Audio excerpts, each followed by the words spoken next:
I woke at 2 a.m. on a Tuesday in March, and I knew immediately that something was wrong. After 15 years of marriage, you learn the rhythms of your house the way a sailor learns the sea. The settling of the foundation in winter, the way the refrigerator hums differently when it's working too hard, the specific creak of the third step on the staircase. And you learn your wife, the way she breathes when she's dreaming, the small sound she makes when she turns over, the warmth of her body 3 inches to your left. That warmth was gone. I reached for my phone on the nightstand. The Life 360 app showed Rachel's icon right where it should be, a green dot pulsing gently over our address in suburban Chicago. Home, safe, normal. Then I heard it. The soft crunch of tires on asphalt. Not arriving. Leaving. I moved to the window, staying in the shadow of the curtain the way I'd learned to do during a stakeout years ago. Back when I was a field agent before I moved to forensic accounting. Old habits. Rachel's silver Lexus RX pulled away from the curb. No headlights. Just the red glow of brake lights as she reached the corner. Then nothing. I checked the app again. Rachel's dot. Still at home. Still green. Still lying to me. I walked to our bedroom. Her phone sat on her nightstand, plugged into the charger, screen dark. She'd left it behind on purpose. A simple trick, really. Leave your phone, and the tracking apps think you're home. Most spouses would never think to check. Most spouses trust. The realization hit me like ice water. She's been doing this long enough to have a system. I sat down on the edge of the bed and stared at the wall. I didn't panic. I didn't feel my heart race or my hands shake. I just sat there in the dark, breathing, thinking. My name is Daniel Turner. I'm 38 years old. I've spent the last 12 years as a forensic accountant for the Internal Revenue Service, which means I've made a career out of finding what people try to hide. I've unraveled money laundering schemes that took years to construct. I've followed paper trails through 17 shell companies across 9 countries. I've sat across from men who thought they were the smartest people in the room and watched their faces change when they realized they weren't. Patience isn't just a virtue in my line of work. It's the whole game. You don't catch the big fish by thrashing around in the water.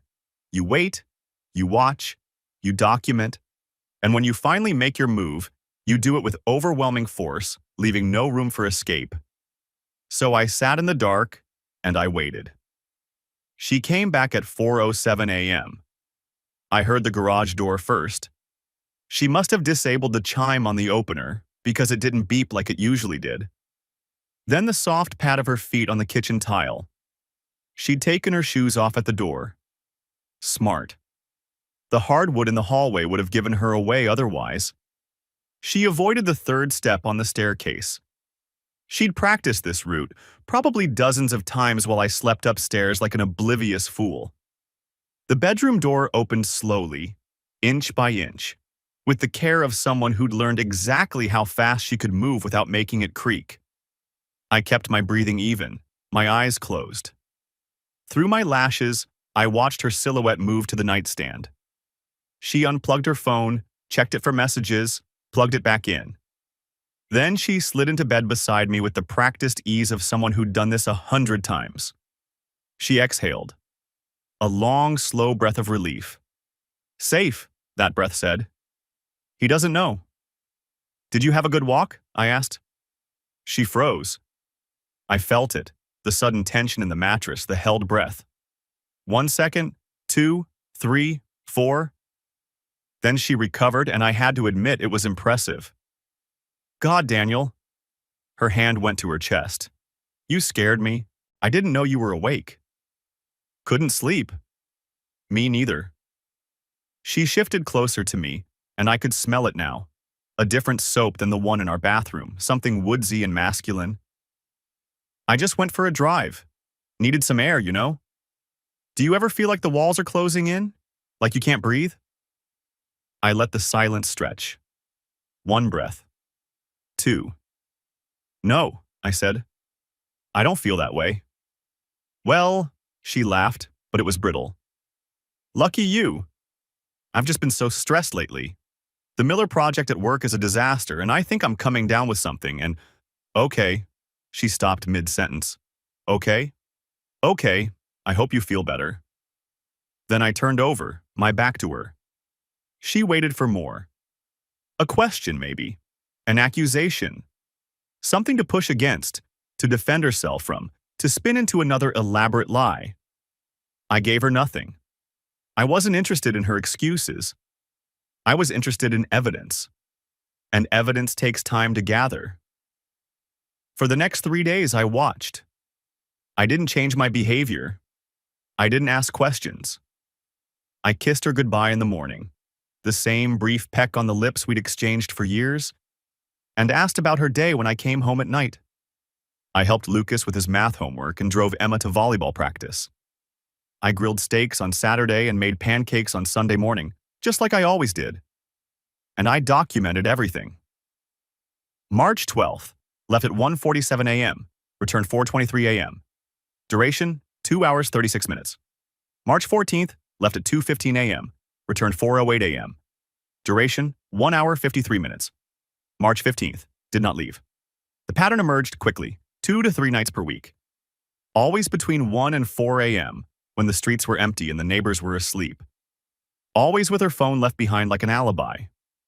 On Saturday, I coached Lucas's baseball team while Rachel sat in the bleachers, cheering every hit, groaning at every strikeout, looking for all the world like a devoted wife and mother. She'd perfected that role. I found myself watching her more than the game, studying her face for cracks in the performance. There were none. She was that good. Sunday morning, after the kids were in bed, I sat down at my computer and pulled up the diagnostic system for Rachel's Lexus. She didn't know about this feature. Most people don't. Modern cars are rolling data centers, tracking everything from fuel efficiency to the precise GPS coordinates of every trip. The car companies say it's for service and safety. What it really means is that every journey you take leaves a permanent digital footprint. Same address. Every single time. 847 Whitmore Lane, Oak Park. 23 minutes from our house. I ran the property records through the county assessor's database. The townhouse was owned by something called Whitmore Holdings LLC, a trust structure. I couldn't immediately identify the beneficial owner, but that didn't concern me. Trust structures are what I do for a living. I've cracked open hundreds of them over the years, following the paper trail until I found the real person behind the corporate veil. It would just take time. That night, I lay in bed next to my wife and listened to her breathe. She slept peacefully, deeply, the sleep of someone without a care in the world. I didn't sleep at all. March 18th. A Tuesday, I took a personal day. Training session downtown, I told Rachel over breakfast. New tax code implementations. Should be back by 6. She barely looked up from her coffee. Sounds boring. Incredibly. Don't forget Lucas has practice at 4. I can pick him up if you're running late. Thanks. I'll let you know. A perfectly normal conversation between a perfectly normal married couple. Nothing to see here. I drove to Oak Park and parked on Whitmore Lane at 6:30 a.m., 3 houses down from number 847, in a spot where I could see the front door in my side mirror. I'd brought a thermos of coffee and a book I had no intention of reading. The neighborhood was quiet. Upper-middle-class townhouses, well-maintained landscaping, the kind of place where professionals lived and raised families. Respectable. Safe. The kind of neighborhood where you wouldn't expect to find a man who was sleeping with his best friend's wife. At 7:15 a.m., the front door of 847 opened. A man stepped out. Tall, maybe 6'2". Athletic build that had softened slightly in the decades since I'd known him well. Gray wool coat over a blue sweater. He was carrying a laptop bag and looking at his phone, smiling at something on the screen. Probably a message from my wife. I knew that smile. I'd seen it at my wedding reception 16 years ago when the best man raised his glass and told everyone how lucky I was to have found Rachel, how he'd never seen me happier, how he was certain we'd last forever. Kevin Walsh, my college roommate, best man at my wedding, godfather to my daughter Emma. He got into a BMW parked at the curb, newer model, probably leased. Kevin always did live beyond his means, and drove away, still smiling. I sat there for a long time. The coffee went cold. The book stayed closed. Kevin had moved to California 6 years ago, or so I'd thought. We'd drifted apart after the move, the way old friends do, occasional texts, a phone call on birthdays, promises to visit that never materialized. I'd assumed it was just geography and busy lives. But he'd come back. I confirmed this later, through property records and employment databases and the kind of deep dive research that my job had taught me to do. Kevin Walsh had returned to Chicago 14 months ago, and he'd never told me. Never reached out. Never mentioned it. Neither had Rachel. The betrayal wasn't singular. It was layered. It was my wife and my best friend together, deliberately deceiving me for over a year. Two people I'd trusted with my life, my children, my heart, and they'd been laughing at me the whole time. I drove to a forest preserve on the outskirts of the city, parked in an empty lot, walked to a bench overlooking a frozen pond, sat there for 2 hours while the wind cut through my jacket. I didn't cry. I didn't scream. I didn't punch the bench or kick the snow or do any of the things you're supposed to do when your world collapses. I just let it wash over me, the anger, the hurt, the profound sense of stupidity. How had I not seen it? What kind of investigator misses something this obvious in his own home? What kind of husband fails to notice his wife slipping away? But then the accountant in me took over. The part of me that looks at a mess and sees a puzzle. The part that knows emotion is the enemy of precision. The part that my mentor at the IRS spent years training. Never let the target know you're looking. The second they know, they start destroying evidence. I'd been betrayed. That was a fact, as solid and immovable as the frozen pond in front of me. What I did about it, that was a choice. And I chose to be smart. March 19th, a Wednesday. I consulted with a divorce attorney named Claire Mitchell, whose office was in a building 40 minutes from my home, in a suburb where no one would recognize me. I paid in cash. I gave a fake name to the receptionist. I wasn't taking any chances. Claire was a small woman with short gray hair, sharp eyes behind wire-rimmed glasses, and no patience for euphemism. Her office was cluttered with case files and legal texts, the workspace of someone who was very good at her job and too busy to care about appearances. "So," she said, after I'd given her the basics, "how bad is it?" 14 months, at least. My best friend from college, in our home while I'm at work. She didn't flinch. Children? 2. Daughter's 14, son's 11. Assets? I handed her a folder I'd prepared the night before. House valued at $1.2 million. Mortgage paid off 3 years ago with my inheritance from my mother. Retirement accounts totaling over $900,000. Mine was $890. Rachel's was $62. Investment portfolio of $340,000. Built up over 15 years of careful saving. All of it acquired during our marriage, mostly from my income. Rachel works part-time as an interior designer, I added. Brings in maybe $45,000 a year on a good year. Claire studied the numbers for a long moment. Her expression didn't change, but I could see her running calculations.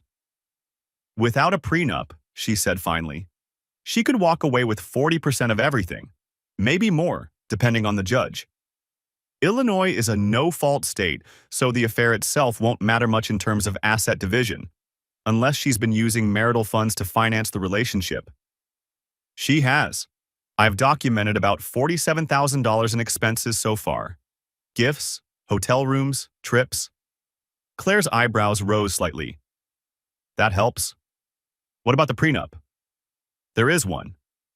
And? Infidelity clause.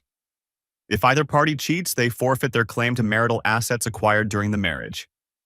She only gets what she brought in and what she earned herself. Claire leaned back in her chair and actually smiled.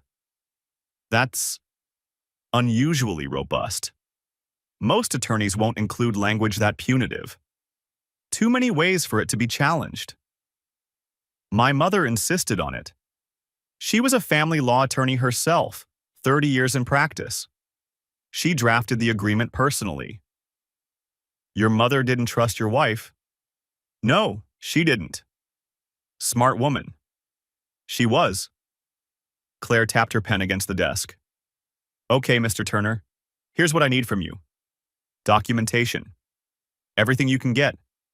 Photographs, dates, times, financial records, communications if you can access them legally. The more evidence you have, the harder it'll be for her attorney to challenge the prenup or argue she's entitled to more than the agreement specifies. I understand. And one more thing. Claire fixed me with those sharp eyes.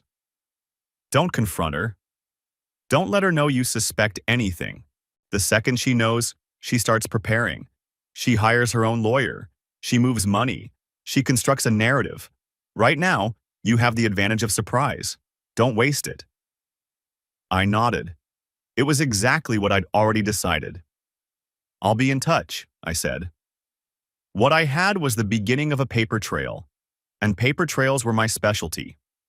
Over the next 2 weeks, I assembled my case the way I'd assembled hundreds of cases before, methodically, thoroughly, without emotion. The car's GPS gave me dates and times. I cross-referenced these with our credit card statements and found a pattern. Every time Rachel visited Whitmore Lane, there was a corresponding charge within 24 hours. Wine from a boutique shop in Oak Park. She'd never bought wine from that neighborhood before the affair started. Takeout from an upscale Italian place 3 blocks from Kevin's townhouse. Items from a lingerie store I'd never seen her wear. Then I found the bigger purchases. A Breitling watch, $4,200. Charged in August, 8 months into the affair. I'd never seen this watch. A weekend at the Langham Hotel downtown, $1,800. Charged in October. Rachel had told me she was visiting her college roommate in Milwaukee that weekend. Concert tickets, 2 seats, floor level, for a show in November. $600. I'd been at a conference in Detroit that week. Golf trip to Wisconsin in January. $2,400. Kevin had posted pictures on his Instagram, I found them later, of himself on a pristine fairway, looking tanned and happy. My wife's money had paid for that tan.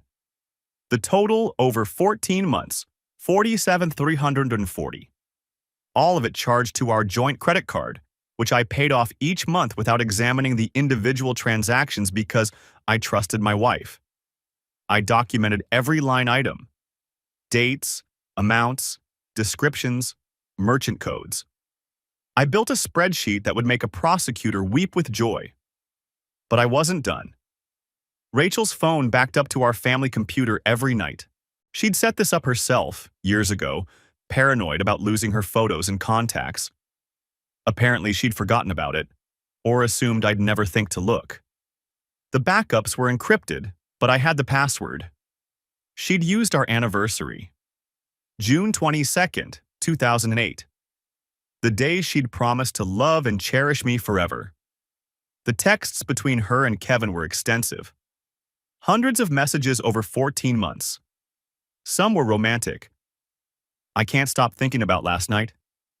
You make me feel alive again. I love you more than I've ever loved anyone. Reading those felt like swallowing broken glass. But worse were the strategic messages. The planning. 3 months into the affair, Kevin had written, "When are you going to tell him?" Rachel's response, "Not yet. The prenup is a problem. I need to find a way around it first." What's the timeline? My attorney thinks I can argue it was signed under duress. His mother pressured me into it. Give me 6 months to build the case. Kevin, 6 months is a long time. Rachel, I know, but I want to do this right. If I can get the prenup invalidated, I walk away with half of everything. That's almost $1 million. Kevin. And then we can really start our life together. Rachel. Exactly. Just be patient. It'll be worth it. I sat in my home office at 2 in the morning, reading my wife plan my financial destruction, and I felt something cold settle into my bones. This wasn't passion. This wasn't a woman swept away by forbidden love, making mistakes in the heat of the moment. This was calculation, premeditation, theft. Rachel had been pushing me for years to dissolve the prenup. She'd called it demeaning, and a relic of your mother's paranoia, and a sign you don't trust me. I'd always refused, not because I thought she'd cheat, but because the document represented a promise we'd made to each other, a commitment to honesty and good faith. What a fool I'd been. I hired a private investigator named Marcus Webb, a former Chicago PD detective who now specialized in domestic cases. He was expensive, $200 an hour plus expenses, and worth every penny. We met at a diner on the north side, a place where nobody would look twice at two men having coffee. Marcus was in his 50s, heavy-set, with the kind of face that had seen everything and been surprised by nothing. "What do you need?" he asked, stirring sugar into his cup. "Photographs, video if possible, time-stamped documentation of their relationship." "You want explicit material?" The thought made my stomach turn. "No, absolutely not. Just evidence of the relationship itself. Them together in public, entering his residence, leaving in the morning. Enough to prove the affair in court without any ambiguity." Marcus nodded, making notes. "How long do you want surveillance?"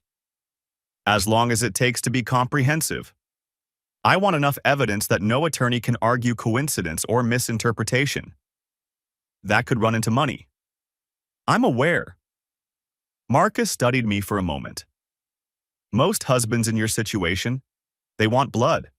They want to confront the guy, make a scene, get it over with. They're not thinking about court cases and evidence thresholds. I'm not most husbands." "No." He took a sip of his coffee. "I can see that. I'll have preliminary material for you in 2 weeks.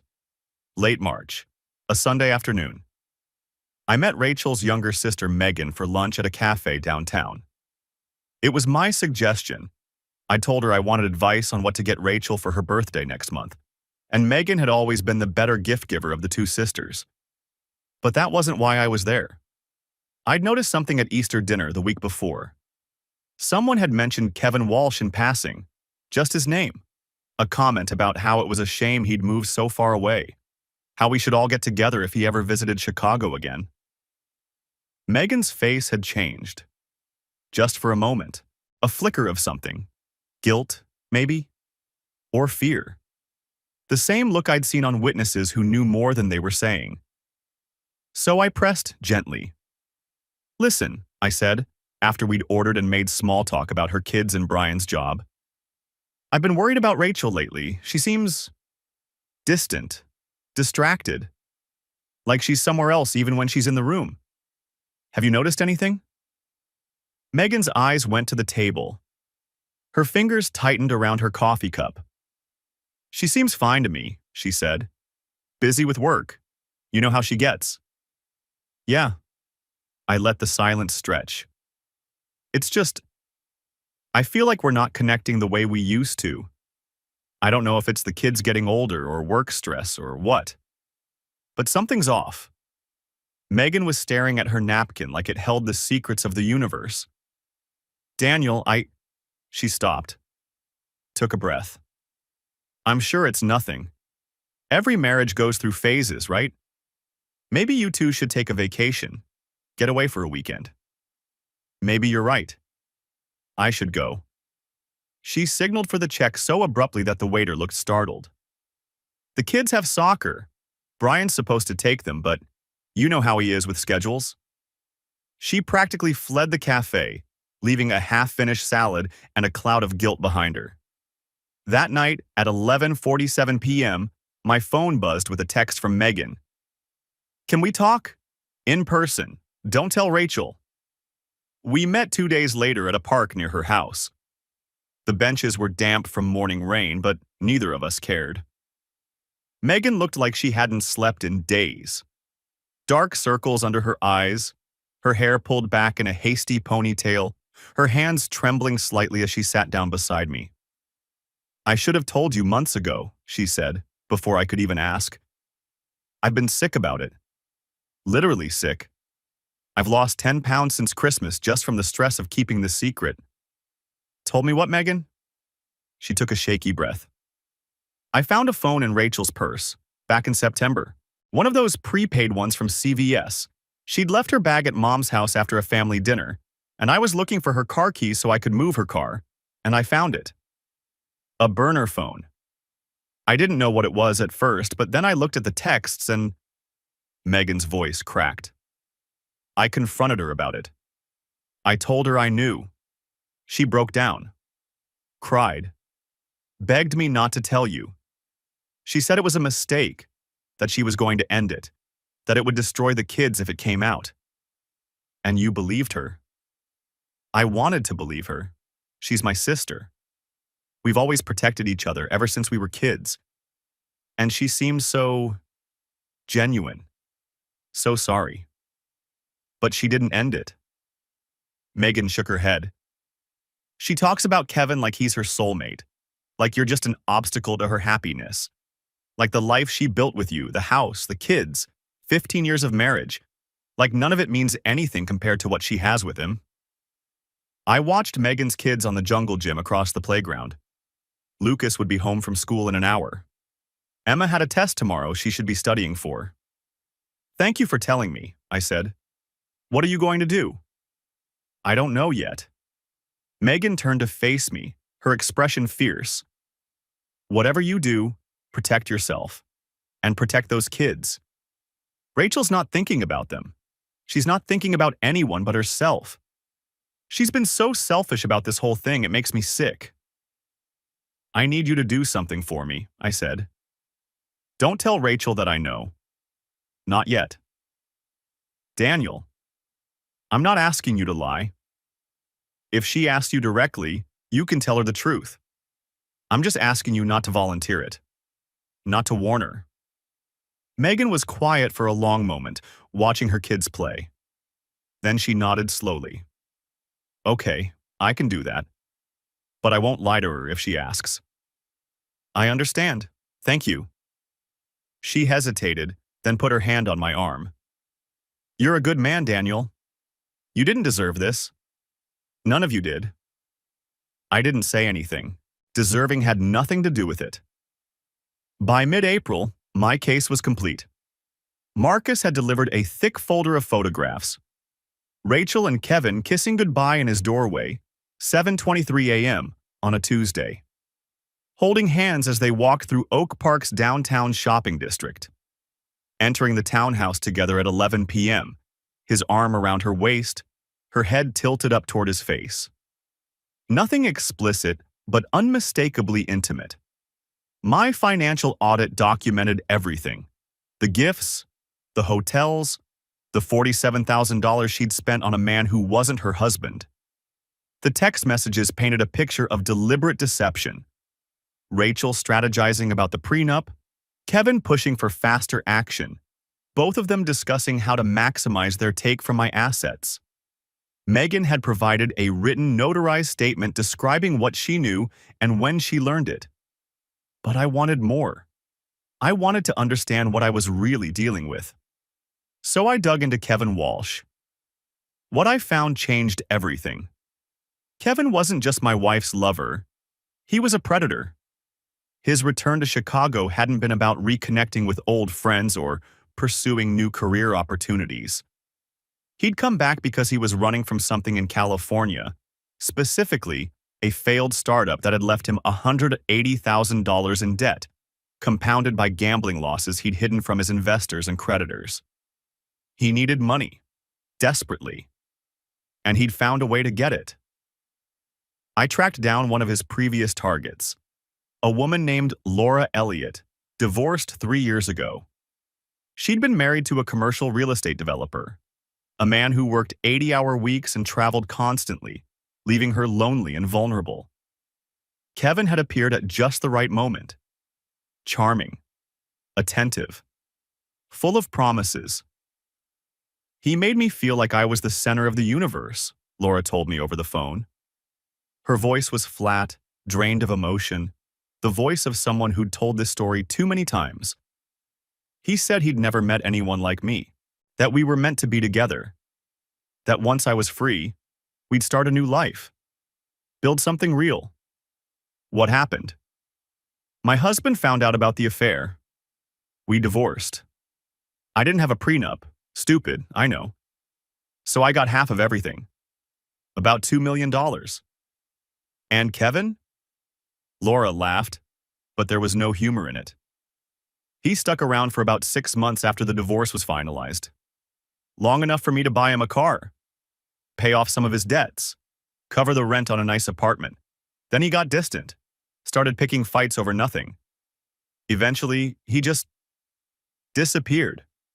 Stopped returning my calls, changed his number. Where is he now? Last I heard, Chicago. She paused. Wait, is this about another woman? Is he doing this to someone else? My wife.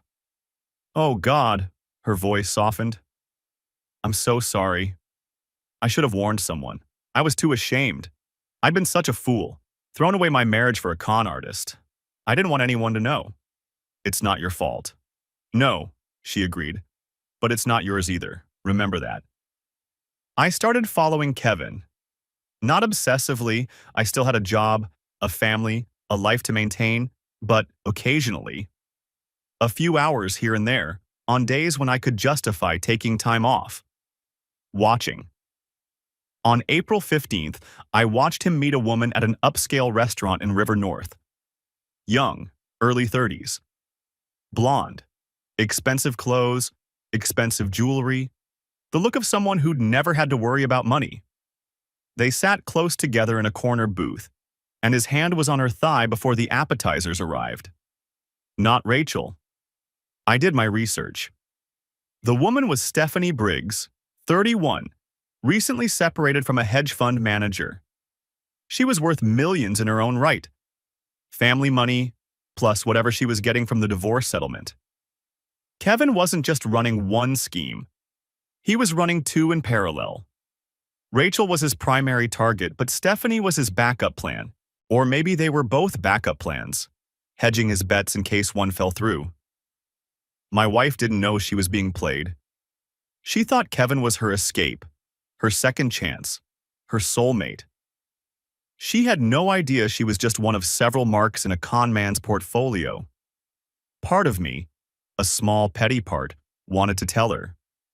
To watch her face when she realized the man she'd destroyed her marriage for didn't actually love her. But that would have been satisfying in the moment and strategically foolish. I needed her to keep trusting Kevin. I needed her to keep making mistakes. I needed her overconfident and careless when the trap finally closed. So I waited. April 18th. I have to go to Washington for a week, I told Rachel over dinner. The kids were upstairs doing homework, and we had the dining room to ourselves. Consulting project with Treasury. They want me to review some new compliance frameworks. Rachel's face cycled through emotions. Surprise, then concern, then something she tried very hard to hide. Excitement. That's great, she said, her voice carefully neutral. When do you leave? Sunday morning. I'll be back Saturday night. A whole week. The kids will miss you. Actually, I talked to Thomas. He's been begging for quality time with Emma and Lucas, and he just got that golden retriever puppy. The kids are over the moon about spending the week there. Now Rachel couldn't hide her delight. A week alone. No husband. No children. Just her and Kevin with the whole house to themselves. That's a lot of logistics, she said. I've got it handled. Thomas will pick them up Sunday afternoon. You won't have to worry about a thing. Well, she smiled at me, and I marveled at how genuine it looked. I hope the trip goes well. Thanks. I'm sure it will be very productive. I didn't go to Washington. I checked into a Hampton Inn 20 minutes from our house, paid in cash under a fake name, and settled in to wait. What happened next? I pieced together from multiple sources. The security cameras I'd installed in the house without Rachel's knowledge, Marcus's continued surveillance, and the audio recordings from devices I'd placed in the kitchen and living room. On Sunday night, 3 hours after Thomas drove away with the kids, Kevin Walsh let himself into my house with a key my wife had given him. They spent the week living there as a couple.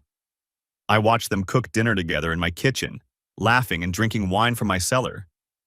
I watched them curl up on my couch, watching movies I'd bought, covered with blankets I'd slept under. I watched them go up to my bedroom each night and close the door. That part, I didn't watch. Some things you don't need to see. But I watched Kevin go through my home office. He was methodical and focused, opening drawers, photographing documents, flipping through files I'd left in plain sight. Bank statements, investment summaries. A draft of my tax return that I deliberately left incomplete, with numbers that made me look wealthier than I actually was. He was doing research, building a target profile, calculating how much I was worth and how much Rachel could extract in a divorce. On Wednesday night, they had a conversation in the living room that I'll never forget. "We need to accelerate the timeline," Kevin said. They were sitting on my couch drinking my whiskey. Rachel was tucked under his arm like she belonged there. "I can't keep doing this back and forth. Either you're in or you're out." "I'm in," Rachel said. "You know I'm in. I just need to do this the right way." "The prenup? Forget the prenup. Claim emotional abuse. Say he controlled you, isolated you, made you afraid to leave. Courts eat that stuff up.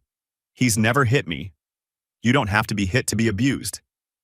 Kevin's voice was patient, the tone of someone explaining something obvious to a slow student. Financial control, emotional manipulation. He made all the major decisions, right? Controlled the money, made you feel small. Rachel hesitated.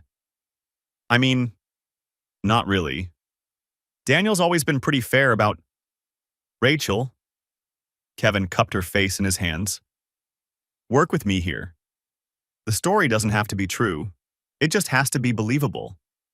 You were under his mother's thumb for years. That woman was horrible to you.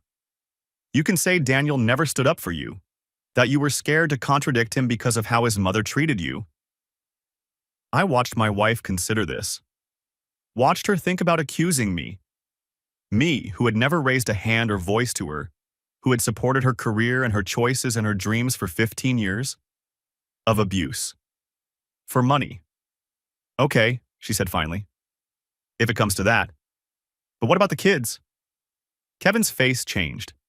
Just for a moment, the mask slipped, and I saw what was underneath. Impatience. Annoyance. Contempt. "The kids are your problem," he said. "I didn't sign up to be a stepdad. You can have them on weekends or whatever. I'm not changing my life for teenagers." Rachel flinched. For the first time, she looked uncertain. "Kevin, I can't just abandon my children." "Who said anything about abandoning? They'll live with their dad. You'll see them on a schedule. It's not like they'll disappear. But our life together, our real life, that's going to require flexibility, travel, freedom. You can't do that with 2 kids in tow." "My children. Baggage to be managed. Obstacles to be scheduled around." Rachel was quiet for a long moment. I could see her wrestling with it. Her love for Emma and Lucas on one side, her infatuation with Kevin on the other. "Okay," she said finally. "We'll figure it out." She didn't leave him. She didn't defend her children.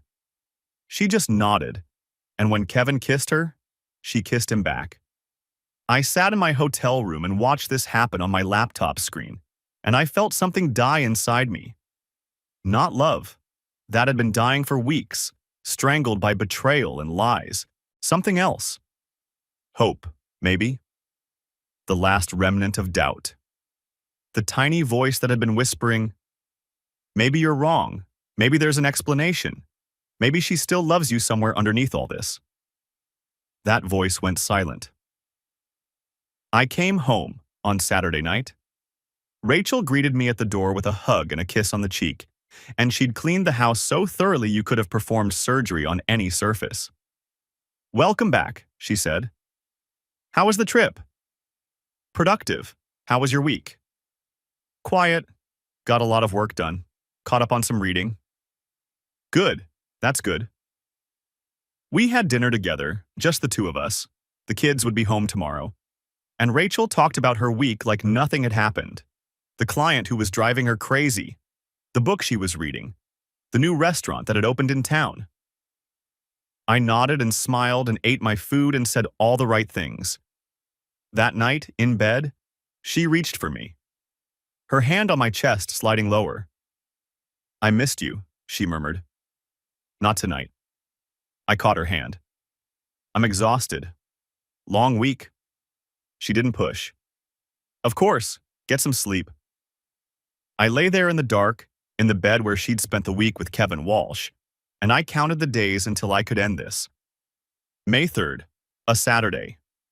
I took Emma and Lucas camping, just the three of us, at a state park 3 hours north. We'd been doing this trip every year since Lucas was old enough to hold a fishing pole, and both kids had been looking forward to it for weeks. On the first night, after Lucas was asleep in his tent, Emma and I sat by the fire watching the embers. "Dad?" she said. "Yeah, sweetheart? Is everything okay with you and Mom?" I looked at my daughter, 14 years old, smart as a whip, perceptive in ways that sometimes unnerved me. She'd noticed something. Of course she had. "Why do you ask?" Emma shrugged, poking at the fire with a stick. "I don't know. You guys used to laugh together. Now you just coexist, like roommates who are being polite." I didn't know what to say. I couldn't tell her the truth. She was too young for that burden. But I couldn't lie to her either. "Marriage is complicated," I said finally. "People change. Relationships go through phases. Your mom and I are working through some stuff right now." "Are you going to get divorced?" The question hit me like a punch to the chest, but I kept my face calm. "I don't know what's going to happen, Em, but I need you to know something no matter what. I love you. That will never change. You can always come to me. Always." She was quiet for a long moment, staring into the flames. "I love you too, Dad." The next morning, I had a similar conversation with Lucas. Lighter, simpler, appropriate for an 11-year-old who still believed the world was fundamentally good. "You're my buddy," I told him. "That's forever. Promise me you'll come to me if you ever need anything. Anything at all." "I promise," he said solemnly. Then, "Can we have s'mores for breakfast?" I laughed. "Sure, bud. S'mores for breakfast." I was preparing them for what was coming. I didn't know exactly what it would look like, but I knew it would hurt them. All I could do was make sure they knew I'd be there to catch them when it did. May 17th. A Saturday evening. I'd been planning this night for weeks, and every detail had fallen into place with the precision of a Swiss watch. "I want to have a dinner party," I told Rachel 2 weeks earlier. "I've been so focused on work lately, and I feel like we've lost touch with people. Let's reconnect." She'd agreed enthusiastically. A dinner party would reinforce the image of our happy marriage, give her cover while she continued planning her exit. The guest list was carefully curated. Rachel's parents, Barbara and Richard Price. My brother Thomas and his wife Catherine. Megan and her husband Brian. Our old friends the Hartleys, who'd known us since before we were married. Rachel spent the day preparing, cooking her signature dishes, setting the table with the good china, arranging flowers in the centerpiece. She looked beautiful, radiant, the perfect hostess. I spent the day making different preparations. Stephanie Briggs had been surprisingly easy to recruit. After I'd sent her an anonymous package with photographs, texts, and financial records showing Kevin's relationship with Rachel, she'd called me within hours. "Who is this?" she demanded. "Someone who's been hurt by the same man who's hurting you. I'm going to destroy him. I'm going to help you, but I need something first." "What?" Show up at this address at exactly 7:45 tonight. Bring the evidence I sent you, and be ready to make a scene. The dinner party started at 6 p.m. Wine and appetizers, small talk and laughter. Everyone was there, everyone was happy, everyone was oblivious to what was coming. At 7:43, I excused myself to get more wine from the kitchen. At 7:45, the doorbell rang. Rachel looked up from her conversation with Mrs. Hartley. Are we expecting anyone else? I'll get it, I said. I opened the door to Stephanie Briggs. She was dressed for war, designer dress, perfect makeup, jewelry that probably cost more than my car. And her eyes were cold, determined, furious. Thank you for coming, I said quietly. Let's get this over with. I led her into the dining room. For a moment, no one understood what was happening. They saw a beautiful stranger standing in the doorway, clutching a folder to her chest, looking at Rachel like she wanted to set her on fire. Then Stephanie spoke. Which one of you is Rachel Turner? Rachel's face went pale. Some instinct, some animal recognition of danger made her stand up from her chair. I'm Rachel. Who are you? Stephanie walked toward her slowly, deliberately, her heels clicking on the hardwood floor. My name is Stephanie Briggs. For the past 3 months, I've been seeing a man named Kevin Walsh. He told me he loved me. He told me I was the only one. He told me we had a future together. She threw the folder on the dining table, photographs scattered across the white linen like playing cards. And then I found out he's been sleeping with you for over a year. The room went dead silent. Barbara Price reached for one of the photographs. Her face cycled through confusion, then recognition, then horror. Rachel, what is this? What is she talking about? Rachel's mouth opened and closed. No sound came out. I stepped forward. Every eye in the room turned to me. She's talking about Rachel's affair with Kevin Walsh, I said. My voice was calm, measured, the same voice I used in depositions and court proceedings. My former best friend, the godfather of my daughter. It's been going on for 14 months. Chaos erupted. Everyone was talking at once. Barbara was crying. Richard Price was on his feet, his face purple with rage, demanding explanations. Thomas had moved between me and Rachel, his expression dark, ready to intervene if things turned violent. Catherine was trying to calm Barbara. The Hartleys looked like they wanted to disappear into the wallpaper. That's a lie, Rachel said. Her voice was high, desperate. Daniel, why are you doing this? I don't know what this woman told you, but she's clearly disturbed, and I have photographs. I pulled out my tablet, passed it to Megan. Time-stamped, dated. I have the text messages from your burner phone, the one you kept in your purse, the one you thought was deleted. I have credit card records showing $47,000 you spent on him with our joint account. Megan looked at the screen, then handed it to her mother without a word. I know about the planning sessions, I continued. I know you were going to claim I abused you to invalidate the prenup. I have recordings of you and Kevin discussing this in our living room while I was supposedly in Washington. Rachel's composure shattered. The mask she'd worn for so long cracked and fell away, and underneath was nothing but fear. Daniel, please, she said. Let's talk about this privately.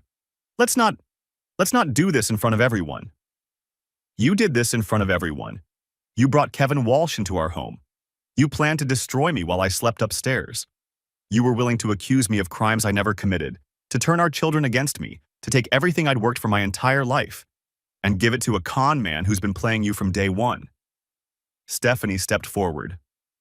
He's right. Kevin did the same thing to a woman in California 3 years ago.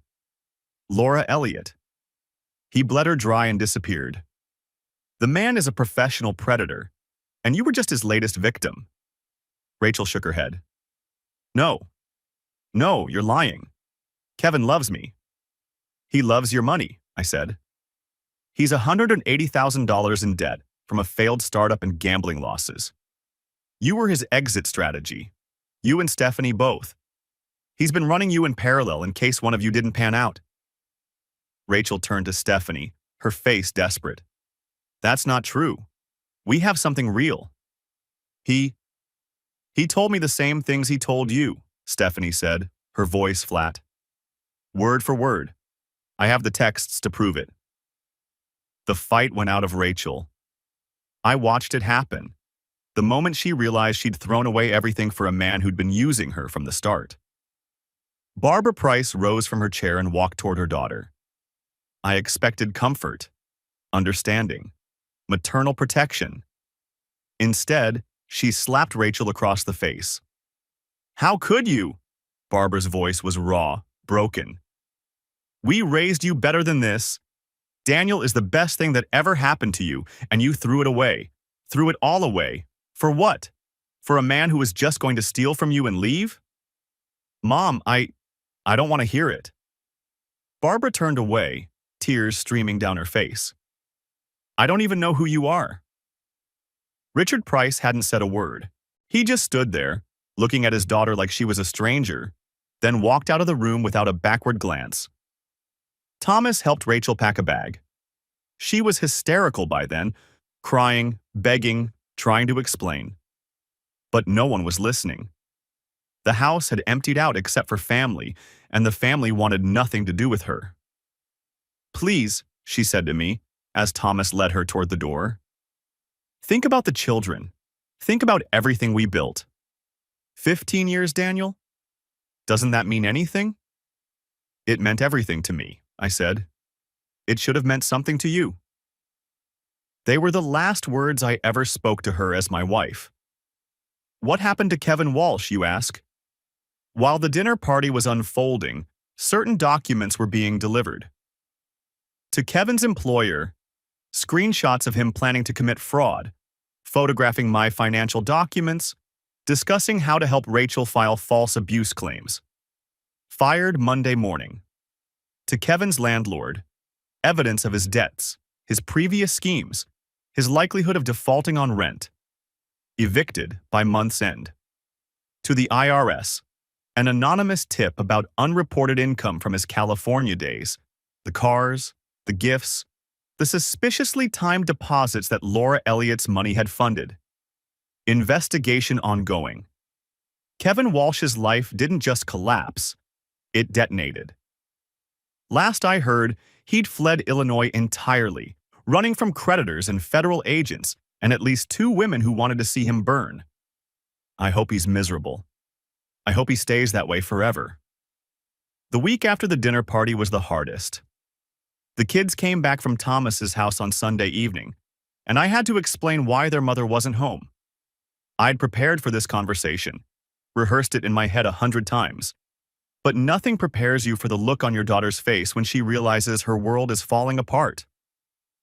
Where's Mom? Emma asked, looking around the empty kitchen. Sit down, both of you. We need to talk. I told them the truth, or as much of it as they could handle. Mom and Dad had been having problems.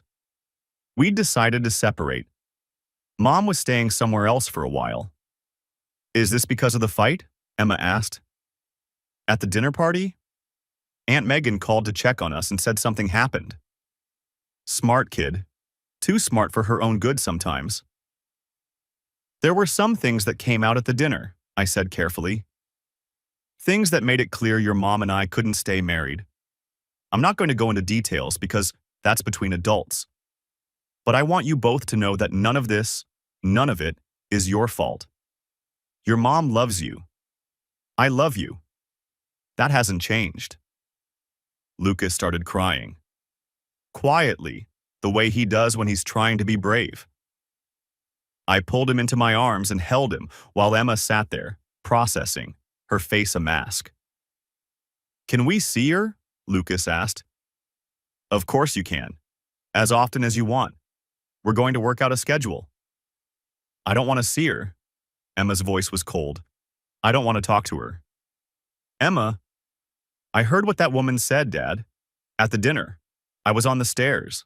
I heard everything. My heart sank. I'd tried so hard to shield them from the ugliest parts. Then you know it's complicated, I said. You know there's a lot to unpack. But she's still your mother, Em. Whatever happened between us, she loves you. She has a funny way of showing it. Emma wouldn't discuss it further. She went to her room and didn't come out for the rest of the night. I could hear her crying through the door, but when I knocked, she told me she wanted to be alone. It took months for things to stabilize. Family therapy helped. A woman named Dr. Patterson who specialized in divorces with children. She met with Emma and Lucas separately, then together, then with me. She was patient and kind and didn't judge anyone, even when Emma's anger toward Rachel spilled out in session. It's okay to be angry, Dr. Patterson told her.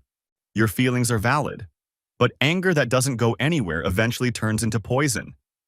We need to find healthy ways to process what you're going through.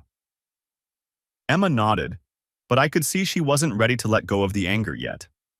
Maybe that was okay. Maybe she needed it for a while. Lucas bounced back faster, the way kids sometimes do. He asked questions about the divorce, practical questions, about where he'd live and whether he'd have to change schools and what would happen at Christmas, and seemed satisfied with the answers. He missed his mother, but he adapted. They both did, eventually.